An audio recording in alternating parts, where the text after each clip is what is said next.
Hello everyone, welcome back to MG's AP Statistic classroom. So today we're gonna talk about the AP Statistic 2022 real test, the first problem from the free response question.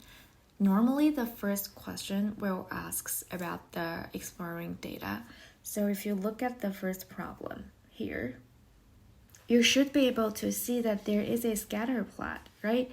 So the problem says a biologist gathered data on the length, which is the explanatory variable here, in millimeters, which is the unit, and the mass, which is the response variable in grams for 11 bullfrogs. So we have 11 data here on the scatter plot. The data are shown in plot 1. And the first question A asks, based on the scatter plot, we are supposed to describe the relationship between the mass, the response variable, and the length, which is the explanatory variable, in context. So please remember that the context is super important in the AP statistic test. You want to make sure once you are describing the relationship between two variables or you are describing the distribution of the data set, you want to put everything in the context based on the problem. So for this case, we want to include the length and the mass of the bullfrogs. That should be our context. So for the scatter plot, there should be something in your mind like FODS, F-O-D-S. F stands for form, which means this is the part that you can see directly from the graph, whether it is linear or non-linear. And the outlier, the point that has a really big residual, that would be our outlier. You're probably also gonna see something like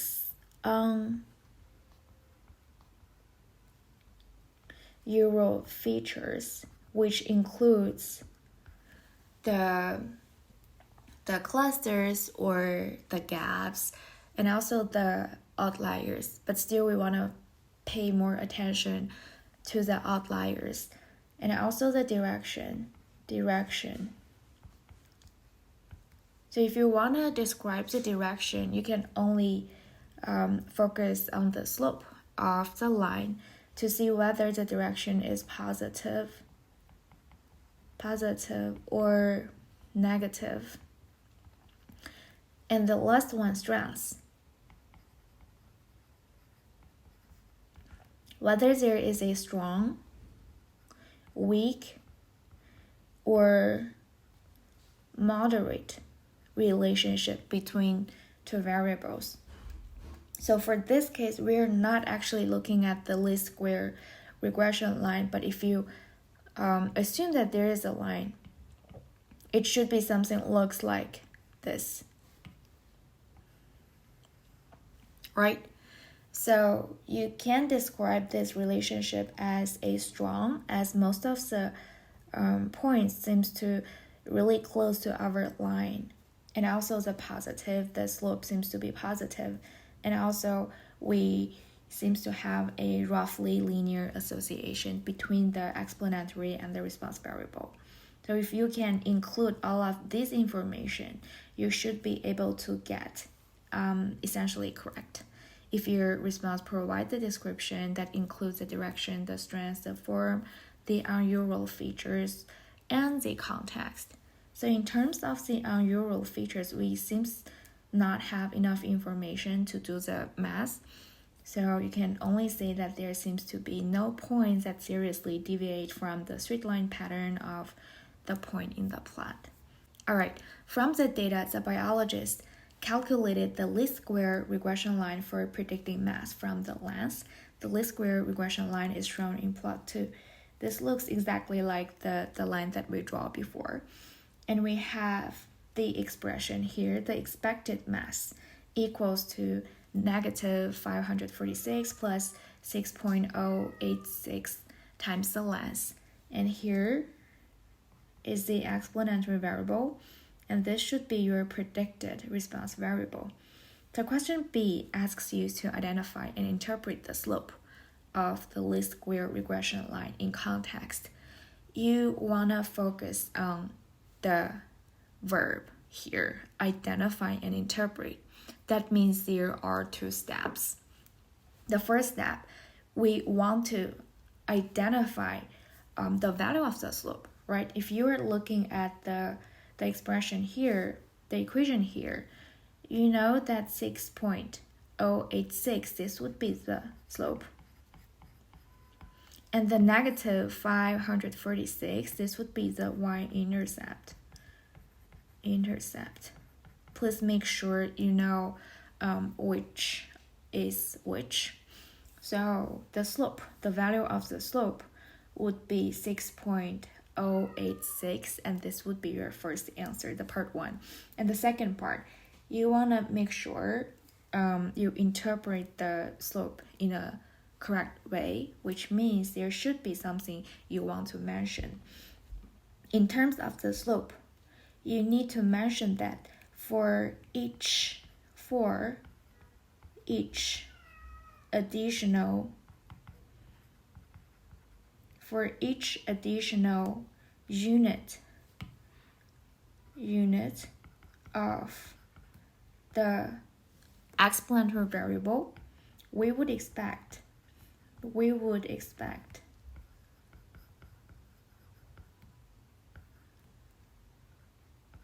the response variable increase if the slope is positive, or decrease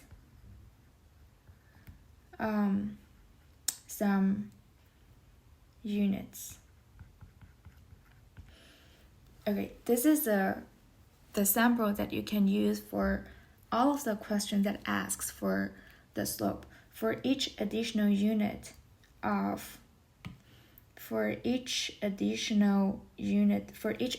millimeter of the length, we would expect the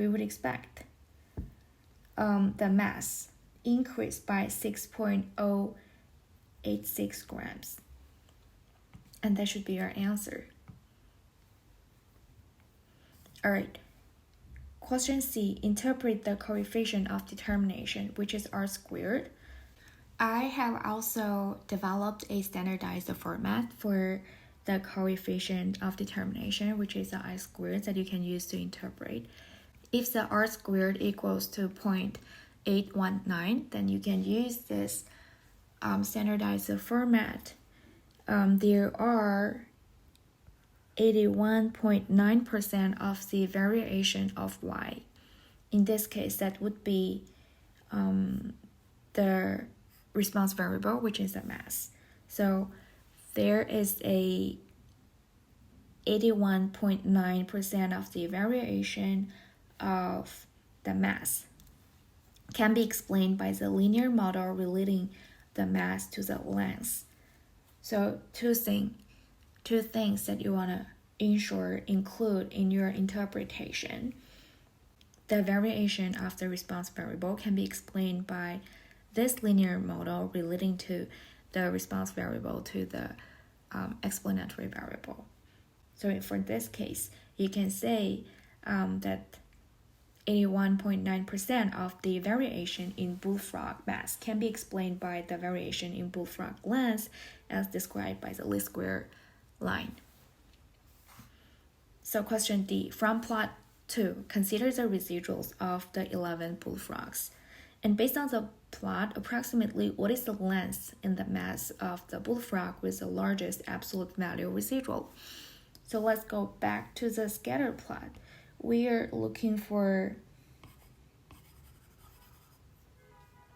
the point that has the largest residual. As we mentioned before, if you want to calculate the residual, you want to find the point that is far away vertically from the regression line, right?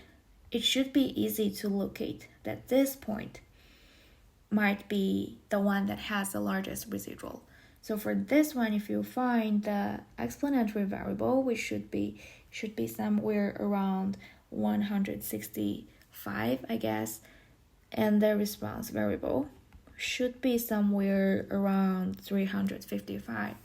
So as long as you put your x value between 160 and 165, as long as you put your y value between 350 and 375, you should be able to get the correct answer for this one.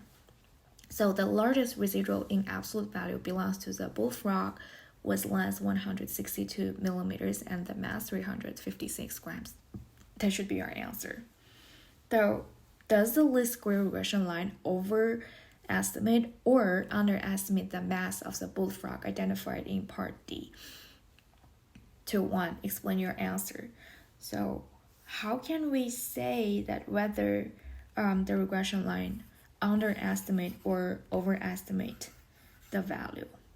You only need to compare these 2 points. So this is the actual point, right? But if you consider the same x value, and this is the y value that we predict for this point, in that case, the